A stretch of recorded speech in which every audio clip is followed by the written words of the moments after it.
பொருட்கள் மூலமாக கோடி கோடியா சம்பாதிச்சு தங்களுடைய குடும்பம் வாழணும்னு பாக்குறாங்க. போதை மூலமாக வரக்கூடிய ஆதாயத்துல பிழைக்கக்கூடிய எந்த குடும்பமும் வாழ்ந்ததில்லை. பிறரின் வாழ்க்கையை கெடுத்து, இளைஞரின் வாழ்க்கையை கெடுத்து அதன் மூலமாக வரக்கூடிய ஆதாயம் தமிழ்நாட்டுக்கு வேண்டவே வேண்டாம், எந்த குடும்பத்துக்கும் வேண்டாம். அந்த மாதிரி போதைப் பொருளை வைத்துக் கொண்டு அந்த ஆதாயத்தை வச்சுக்கொண்டு அரசியல் செய்யக்கூடிய அந்த குடும்பத்தை நம்ம நிராகரிக்கணும், முழுமையா அவங்களை தோற்கடிக்கணும். போதை தமிழ்நாட்டுக்கு வேண்டாம். அந்த சாராயம் ஒன்னே நம்மளால இன்னும் கட்டுப்படுத்த முடியாத இருக்கக்கூடிய இந்த நிலையில போதைப் பொருள் எடுத்துட்டு வரக்கூடிய இந்த குடும்பத்தை நமக்கு 4 கேள்வி கேட்கணும் நிக்க வச்சு. எப்படி நீங்க அது டைரக்டா நீங்க சப்போர்ட் பண்றீங்க? உங்க கட்சியாளர் அதை தவிர அவர் சம்பாதிச்ச ஆதாயத்தை வச்சு உங்க குடும்பத்தில் இருக்கக்கூடிய ஒரு உறுப்பினர் கோசம் ஒரு சினிமா கூட தயார் பண்ணவர் அப்படின்னு 4 கேள்வி நம்ம கேட்கதான் வேணும். ஓட்டு போடுற அன்னைக்கு ஏப்ரல் 19ஆம் தேதி தயவு பண்ணி நம்ம குடும்பத்துல உதயம் இல்லாமல் இருட்டை எடுத்துக்கொண்டு வர வேண்டிய அந்த திராவிட முன்னேற்ற கழகத்தை நிராகரிக்கணும். உதய சூரியன் அவங்க குடும்பத்துக்கு உதைக்குதோ இல்லையோ, தமிழ்நாட்டுக்கு உதிக்கவில்லை.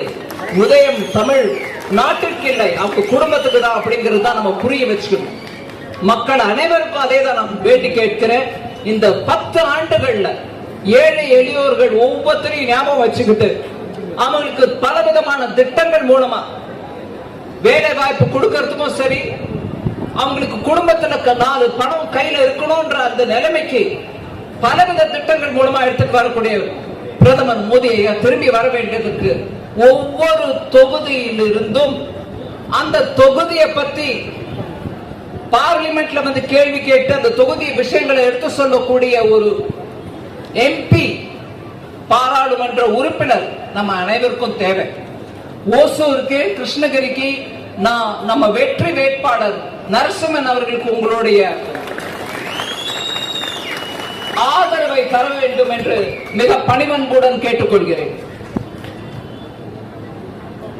மோடி திருப்பி வர வேண்டும். எதுக்கு வரணும்ன்றதுக்கு ஒரே ஒரு விஷயத்தை சொல்லிடுறேன். வெயில்ல இருக்கீங்க நீங்க எல்லாரும். கிராமப்புறத்தில் இருக்கக்கூடிய நம்ம விவசாயிகள் வாழ்வு மலரணும்.